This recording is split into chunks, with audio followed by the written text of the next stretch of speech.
할렐루야. 오늘 예수님께서 다시 사신 부활절입니다.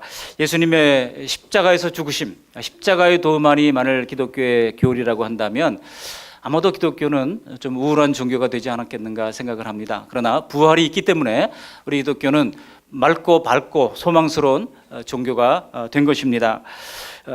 부활은 우리 믿음의 힘이고 부활은 우리의 소망의 원천입니다. 부활을 목격한 적 없는 우리와는 달리 부활을 경험했던 이 제자들, 그 제자들이 얼마나 우리와는 달리 더 감격적이었겠는가 우리가 생각하게 됩니다. 그런데 성경을 자세히 읽어보니까요, 꼭 그렇지만은 않더라고요. 오늘 성경을 제가 자세히 보니까 부활을 직접 목격했던 제자들이 기쁨과 감격보다는 오히려 당혹스럽고 혼란스러웠던 경우들이 더 많았더라고요. 여러분 한번 생각해 보세요. 우리 주변에 우리 가족 중에, 친구들 중에 우리보다 먼저 이제 간 사람들이 있잖아요. 그런데 어느 날 갑자기 그 가족이 우리 앞에서 살아서 나타났다고 한번 생각해 보세요. 기쁘기도 하겠지만 이게 웬일인가 하고 굉장히 놀라고 당황스럽겠죠. 예수님의 제자들이 오늘 성경을 제가 여러 번 읽으면서 보니까 바로 꼭 그랬더라고요. 예수님이 나타나니까 믿지를 못하는 겁니다. 그래서 오죽하면 영인가 하고 누가복음 24장에 보면은요, 예수님을 영으로 생각하는지라 그랬어요. 근데 예수님께서 내가 영이 아니다, 육과 살이 있다 말씀해도 믿지를 못하니까 생선을 구워서 드시기까지 했잖아요. 그제서야 제자들이 예수님을 믿게 되었다는 것입니다. 그래서 성경은 제자들이 예수님의 부활 앞에서 받은 충격을 그대로 기록하고 있습니다. 그래서 성경은 이렇게 제자들의 혼란과 또 불신과 이런 혼란을 그대로 다 기록으로 남기고 있는 겁니다. 그렇다면은 어떤 분들이 그런 질문을 하는 거예요. 그렇게 의심 많던 제자들이 전해준 이 부활 사건이 과연 믿을만한가? 그런 질문을 하는 겁니다. 오늘 주시는 말씀을 통해서 성령께서 이 부활에 관한 진리들을 새롭게 하고 깨닫게 하시는 역사가 있기를 바랍니다. 오늘 저는 주시는 말씀을 따라서 이 부활의 증거가 무엇인가 간략한 거 한 가지만 말씀드리려고 합니다. 그리고 이 부활의 몸은 어떻게 다른가, 그리고 부활의 주님이 주시는 게 무엇인가, 그리고 마지막으로는 부활의 믿음이란 무엇인가라는 이 부활에 관한 진리들을 사례로 말씀 나누면서 은혜를 나누고자 합니다. 첫 번째로 부활의 강력한 증거는 바로 제자들이 의심했다가 믿었다는 거예요. 만일 제자들이 의심도 안 했다면은 제자들이 입을 맞췄구나 생각할 수도 있지 않겠습니까? 예수님이 부활했다라고 선포를 해서 자신의 기득권을 취하려고 했을 수도 있죠. 그런데 성경은 제자들이 예수님을 부활을 의심했던 것을 낱낱이 기록을 하고 있다는 것입니다. 만일 부활이 지어낸 이야기라면 제자들이 아마 끝까지 조직적으로 입을 맞췄을 겁니다. 그런데 그러기는커녕 제자들은 앞장서서 부활을 의심했습니다. 그러나 예수님의 부활을 체험한 제자들의 삶은 완전히 달라집니다. 180도 달라집니다. 우리가 다이어트 하시는 분들 보면 비포 애프터 사진 찍어 놓은 거 보고 사람들이 많이 다이어트 제품 선택하잖아요. 그랬다가 이제 잘 안 돼서 힘들어하는 분들도 봤습니다만, 근데 비포 애프터가 완전히 달라졌다 그러면 그 중간에 뭔가 역사가 일어난 것이 틀림없는 것입니다. 우리 예수님은 무덤에서 장사되고 사흘째 되는 날 새벽에 부활하셨습니다. 그리고 가장 먼저 막달라 마리아에게 보이셨습니다. 오늘 오후 말씀은 마리아의 부활을 말씀을 나누려고 하는데요. 도마의 부활, 마리아의 부활, 끝말 이어가기 같죠. 오후 시간에도 함께 은혜를 나누시기를 바라겠습니다. 그렇게 예수님이 마리아를 먼저 보여주셨습니다만, 예수님이 살아나셨다고 들떠있는 이 마리아의 말을 제자들이 믿었을까요? 안 믿었을까요? 믿지 않았습니다. 여자의 말을, 왜냐하면 당시만 하더라도 여자의 이 말은 증거로도 채택이 되지 않았던 시대입니다. 그러니까 그런 시대에 이 여자들이 막 예수님 부활했다고 하는 말들을 제자들이 믿지를 않았던 겁니다. 그런데 19절을 보시면, 20장 19절을 보세요. 그날 저녁 예수님이 제자들이 모인 곳에 짠 하고 나타난 겁니다. 이때 부활하신 예수님을 직접 대면한 제자들이 반응이 어땠을까요? 오늘 요한복음에서는 그 분위기를 세밀하게 그리지는 않고 있습니다만, 누가복음 24장에 보시면 이렇게 기록하고 있습니다. 누가복음 24장 37절을 읽어드립니다. 그들이 놀라고 무서워하여 그 보는 것을 영으로 생각하는지라. 심지어 예수님께서 영이 아니라고 손과 발을 막 보여주시면서 했는데도 불구하고 믿지를 못한 겁니다. 그런데 생선을 구워 먹게 되자 예수님이 살아나신 것이 맞구나 비로소 인식을 하게 됐다는 겁니다. 그런데 제자들 중에 이 도마는요, 그때 외출 중이었거든요. 외출 중에 있다가 나중에 다시 돌아와 보니까 이 제자들이 분위기가 달라져 있어요.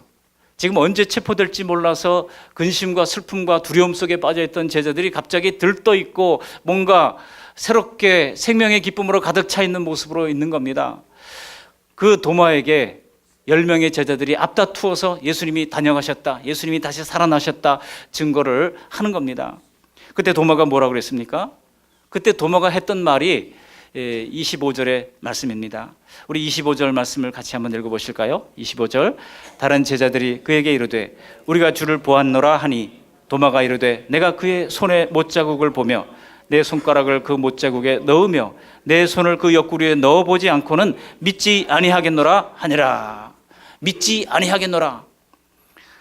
여러분, 이 도마가 이런 얘기까지 했던 것은 이 부활이 사실 우리 인간의 이성으로는 얼마나 믿기 어려운 일인가를 보여줍니다. 제자들 10명이 보았다 그래도 믿을 수 없는 것이 부활 사건이었다는 겁니다. 이런 부활의 불신소동은 제자들은 처음에는 제자들조차도 믿지 않았다는 것을 보여줍니다. 그런데 중요한 것은 그랬던 제자들이 예수님을 만나고 난 이후에 완전히 달라집니다.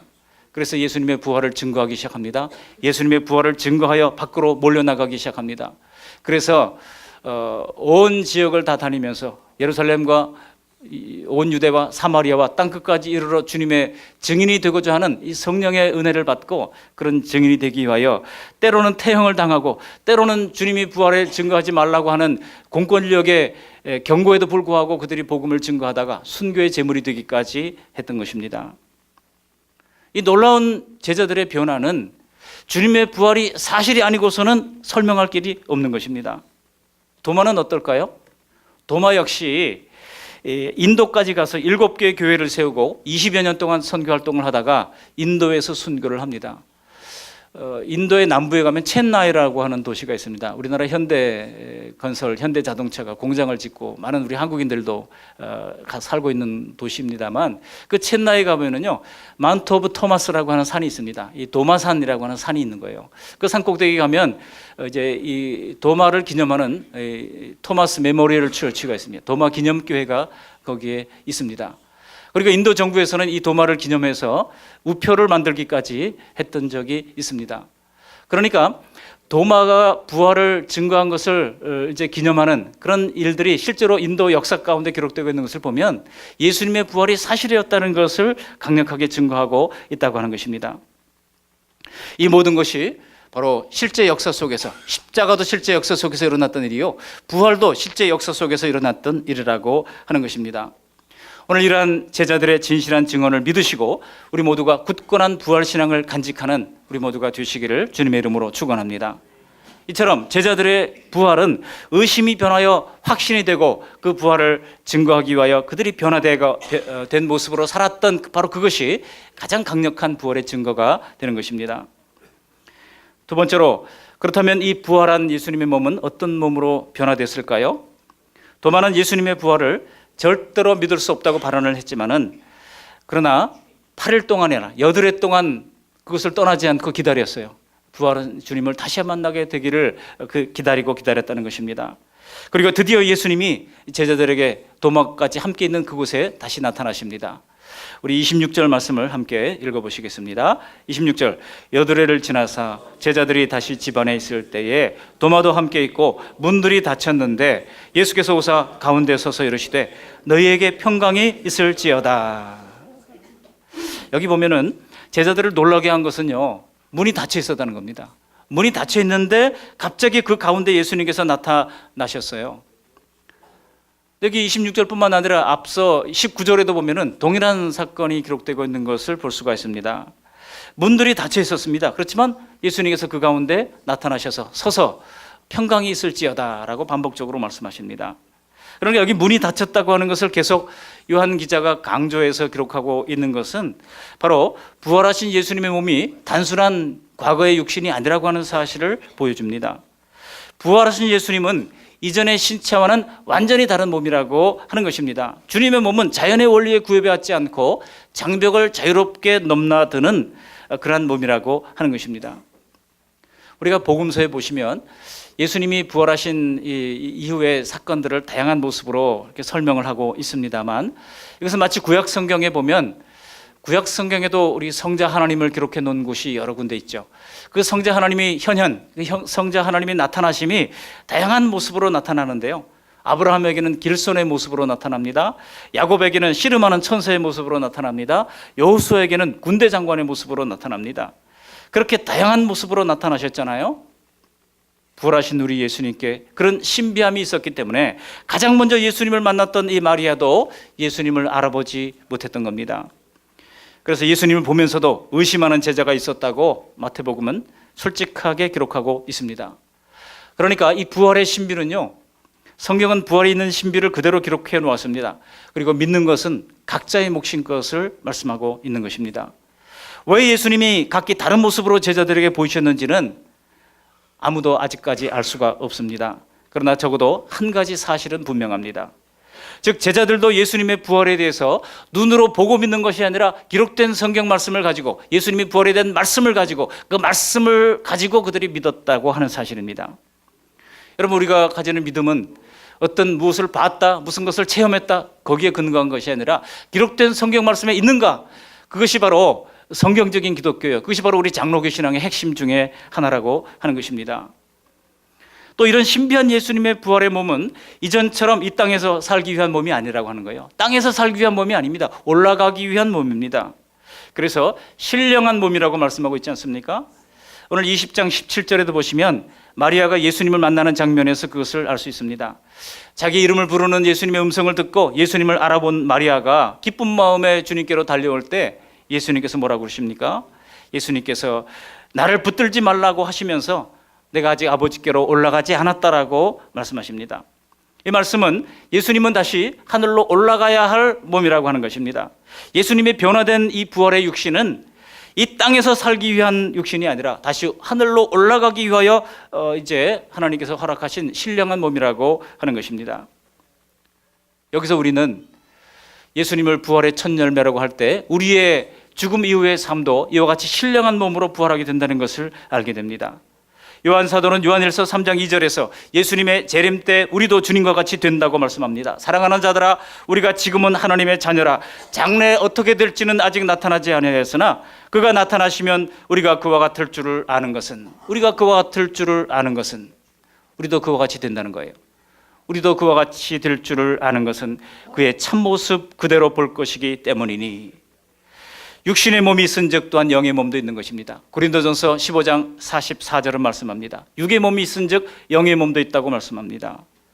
우리와 같았던 예수님의 몸이 그렇게 변화되었다면 우리도 또한 그렇게 변화될 소망을 가지게 되는 것입니다. 그래서 바울 사도가 고린도전서 15장 20절에 보시면 예수님을 부활의 첫 열매라고 말씀하고 있는 것입니다. 여기 첫 열매라고 하는 말씀은 예수님이 모든 열매를 대표한다고 하는 것을 뜻합니다. 예수님의 부활하신 신비한 몸은 곧 모든 성도들의 부활의 몸을 대표한다는 것입니다. 예수님이 하늘로 올라가서 그 몸으로 우리가 변한다면 우리도 천국에서 영원히 살 수가 있을 것입니다. 그런데 이런 영광스러운 부활은요, 어떻게 믿어집니까? 이것은 오직 믿음으로만 믿어지고 보장이 된다는 거예요. 우리가 잘 아는 로마서 10장 9절에 이렇게 말씀합니다. 내가 만일 내 입으로 예수를 주로 시인하며 또 하나님께서 그를 죽은 자 가운데서 살리신 것을 내 마음에 믿으면 구원을 얻으리라 그랬어요. 입으로 시인하는 것의 중요성과 하나님께서 그를 죽은 자 가운데서 살리신 것을, 하나님께서 예수님을 죽은 자 가운데서 살리신 것을 내 마음으로 믿으면 구원을 얻으리라 그랬습니다. 여러분, 구원 얻는 방법은 예수님이 부활하신 것을 마음으로 믿어야 한다고 말씀하고 있는 것입니다. 그러므로 예수님의 십자가 부활을 믿는 우리는 주님처럼 생명의 부활을 얻게 될 줄로 믿습니다. 요한복음 20장 22절에 보시면 부활하신 예수님은 제자들에게 숨을 내쉬면서 성령을 받으라 말씀하시는데요, 이 원어 성경을 보면 숨을 내쉬는 것이 푸뉴마예요. 그리고 성령이 바로 푸뉴마입니다. 푸뉴마 하시면서 푸뉴마를 받아라 그렇게 말씀하신 거예요. 이 언어의 유희를 통해서 예수님의 숨을 내쉬는 걸 통해서 성령께서 임하신다는 것을 말씀해주고 있습니다. 여기 22절 말씀 우리 같이 한번 읽어보실까요? 22절입니다. 이 말씀을 하시고 그들을 향하사 숨을 내쉬며 이르시되 성령을 받으라. 우리가 성령을 받을 때 우리는 예수님의 부활을 믿게 되는 것입니다. 로마서 8장 11절에도 말씀합니다. 예수를 죽은 자 가운데서 살리신 이의 영이 너희 안에 거하시면 그리스도 예수를 죽은 자 가운데서 살리신 이가 너희 안에 거하시는 그의 영으로 말미암아 너희 죽을 몸도 살리시리라. 그의 영으로 말미암아, 우리를 살게 하시는 것은 성령으로 말미암아 우리가 살게 된다는 거예요. 우리 모두 이런 부활의 몸으로 새롭게 될 것을 성령으로 말미암아 확신하시는 가운데 이 부활 소망을 가지고 살아가는 우리 모두가 되시기를 주님의 이름으로 축복합니다. 세 번째로, 이 부활하신 예수님이 우리에게 주시는 것이 무엇일까요? 우리에게 주시는 것이 있어요. 오늘 본문에 보시면 반복해서 우리에게 주시는 것이 있다고 말씀합니다. 19절에서 그리고 21절에서 연거푸 뭐라고 말씀합니까? 너희에게 뭐가 있을지어다? 평강이 있을지어다 그랬어요. 평강이 있을지어다. 영어 성경에 보면 평강이 곧 peace라고 되어 있습니다. 뭐 평안, 뭐 평화 다 같은 말이에요. 우리에게 평강이 있을지어다라고 주님께서 말씀하십니다. 그런데 여러분, 이사야서 57장 21절에 보시면요, 이사야가 하나님께 받은 말씀을 분명히 전하고 있는데 내 하나님의 말씀에 악인에게는 평강이 없다 하였느니라 라고 말씀합니다. 하나님과 대항하고 있는 그런 악인에게는, 죄인에게는 공통적인 현상이 있는데 바로 평강이 없다는 겁니다. 오히려 그들은 평강의 길도 알지 못한다고 말씀하고 있습니다. 여러분, 주변에 동료들, 친구들, 주변 사람들을 한번 떠올려 보시기 바랍니다. 특별히 믿음이 없는 분들을 한번 살펴보시기 바랍니다. 그러면 지위나 빈부여에 상관없이 그들의 마음에 평강이 없다는 사실을 알게 됩니다. 평강이 없는 모든 사람의 문제는 하나님과 대치하고 있다는 데가 있습니다. 우리가 가족들 간에도, 친구와 동료 간에도 관계에 문제가 생기면 정말 껄끄럽고 마음의 평안이 없어지잖아요. 하물며 만물을 지으신 하나님과 적대적 상태에 있다면 어떻게 평강을 누릴 수가 있겠습니까? 우리가 죄인으로 태어나서 알지도 못하고 갖지도 못했던 평강을 부활하신 예수님께서 우리에게 주신다고 말씀하고 있는 것입니다. 근원적으로는 우리의 죄를 속죄하셔서 하나님과의 관계를 해결하셨기에 평강을 선물로 주시는 것입니다.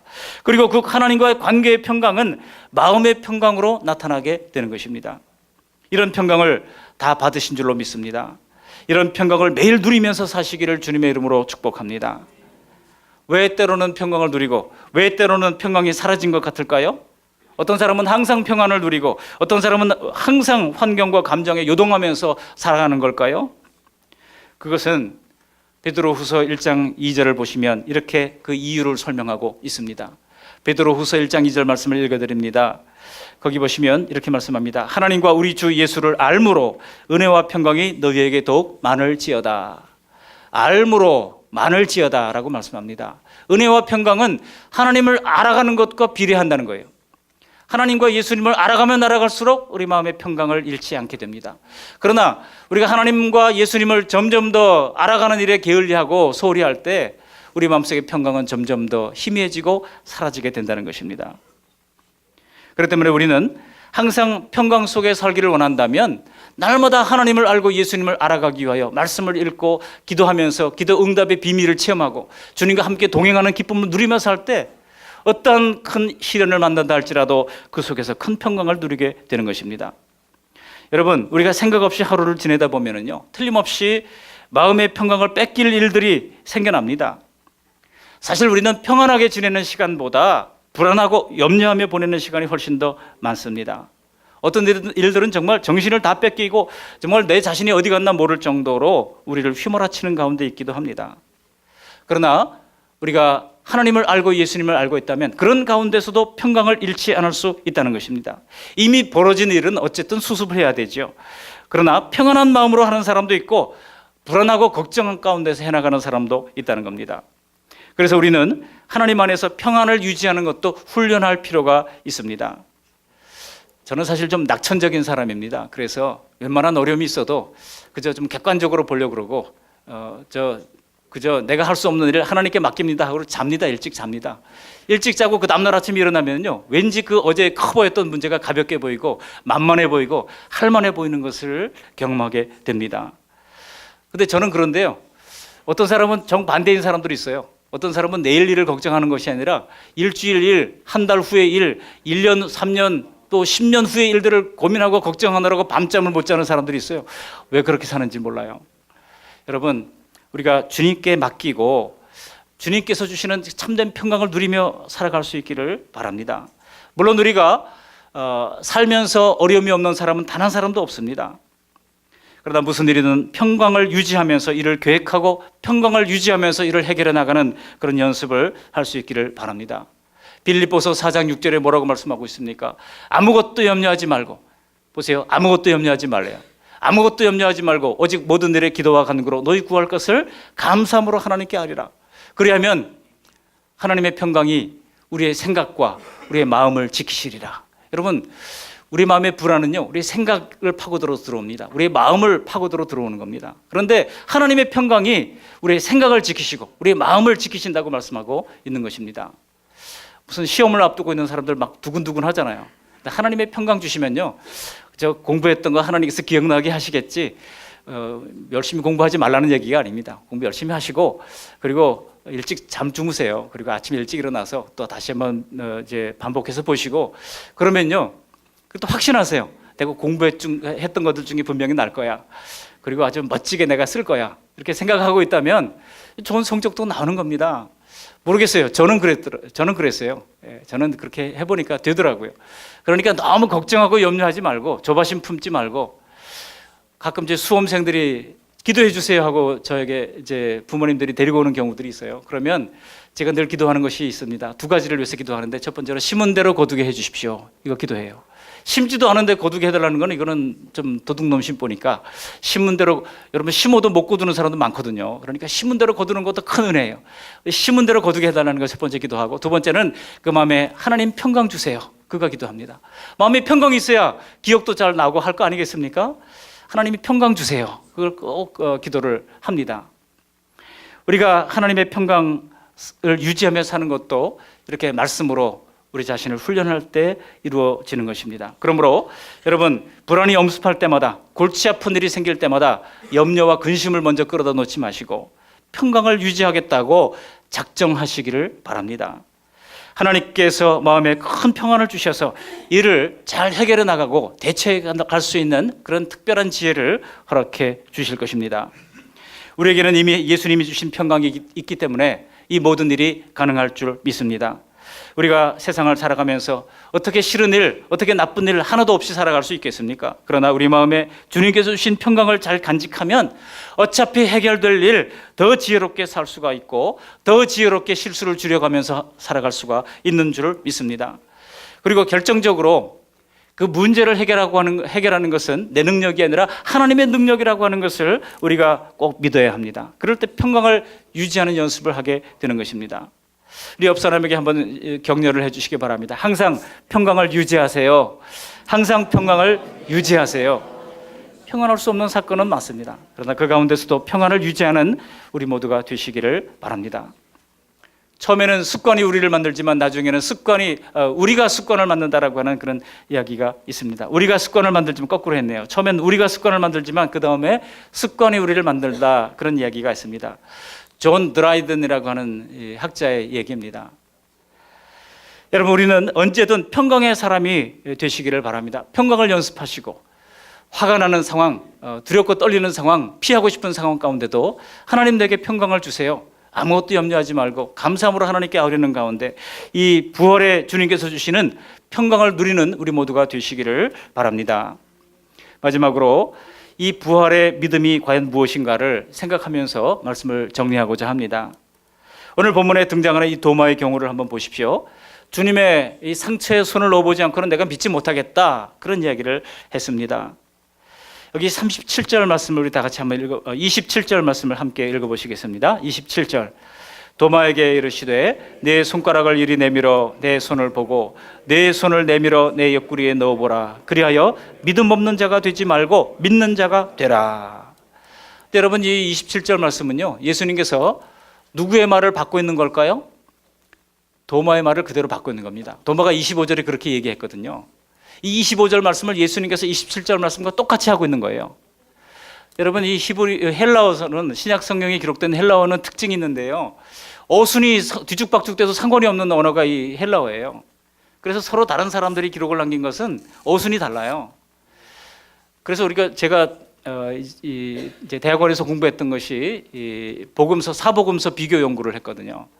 그래서 보면은 첫 번째 기록되었던 이 마가복음을 가지고 이제 마태는 많이 그 마가복음의 내용을 참조를 했던 것을 알 수 있습니다. 거의 그대로 가진 것도 많거든요.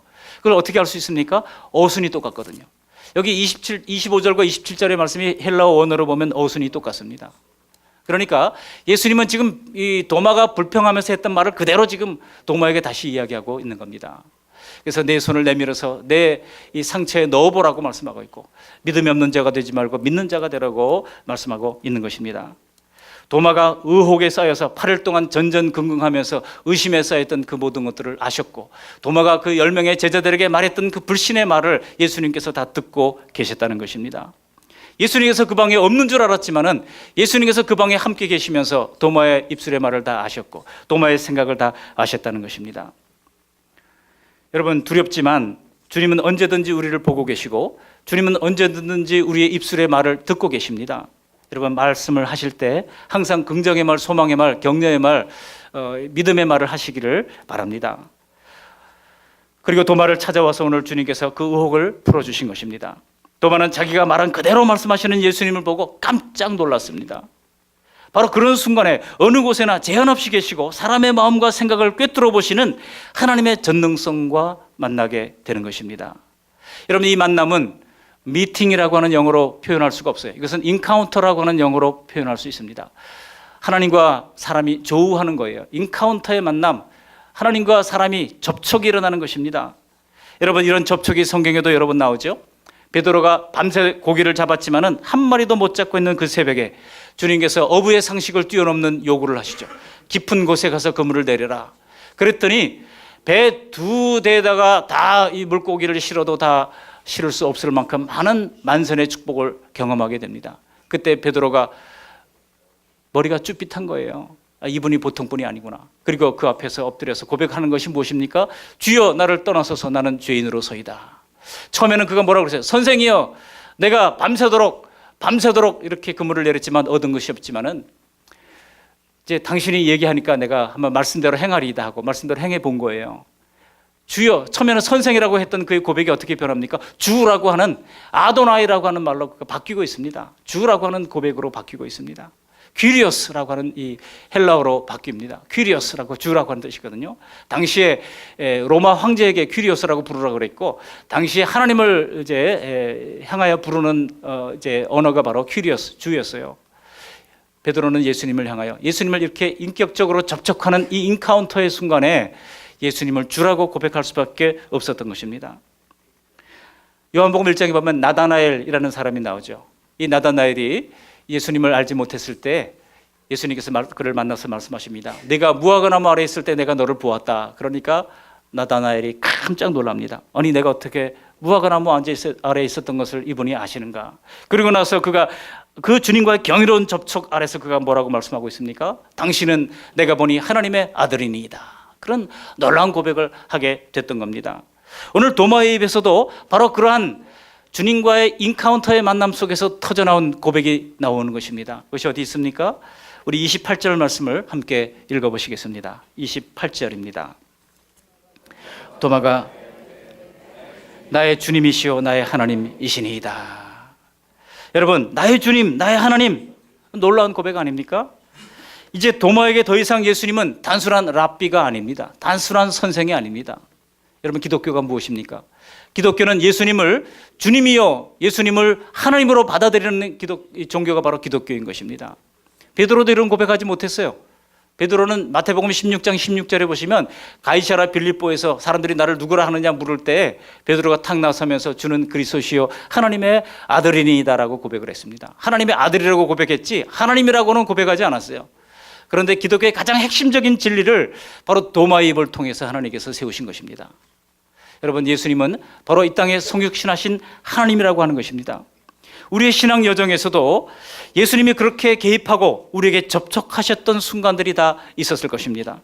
그렇게 하나님의 존재와 접촉하면서 점점 더 예수님을 나의 주님이요 나의 하나님으로 받아들이게 되는 것입니다. 만일 예수님이 부활하지 않으셨다면 어떻게 됐겠습니까? 부활하셨기 때문에 이런 진리들을 주님께서 가르쳐 놓으셨잖아요. 우리는 단지 예수님이 십자가에서 죽으시고 그걸로 끝났다면 주님이 가르쳐 주신 이 놀라운 부활의 교리들과 또한 예수님이 하나님이라고 하는 신비한 이 성육신의 교리를 우리가 알 수가 없었을 것입니다. 만일 예수님이 부활하지 않으셨다면 예수님은 그냥 고생하는 인간의 고통에 공감하고 도와주기 위하여 돌을 닦고 염려를 했던 그 석가모니와 별로 다를 것이 없을 겁니다. 혹은 압제받는 민중들을 위해서 몸을 불살랐던 그런 열사들과 무엇이 다르겠습니까? 그러나 예수님이 부활하신 것은 예수님 자신이 그런 인간들과는 완전히 다르다, 그 인간 중에 한 사람이 아니라고 하는 것을 가르쳐주는 증거인 것입니다. 예수님이 하나님이시고 주님의 말씀대로 우리의 죄를 위하여 속죄하시고 영광스러운 구원을 주시기 위하여 오셨음을 증명하시는 것입니다. 그리고 사망을 넘어 승리하셨음을 우리에게 보여주시는 것입니다. 그러므로 부활하신 예수님만이 도마의 고백대로 나의 주님이시요 나의 하나님이신 줄로 믿습니다. 이것이 바로 기독교입니다. 우리의 주인이신 하나님은 우리의 일거수일투족을 지금 이 순간도 다 알고 계십니다. 우리의 생각을 알고 계시고 우리의 입의 말을 알고 계십니다.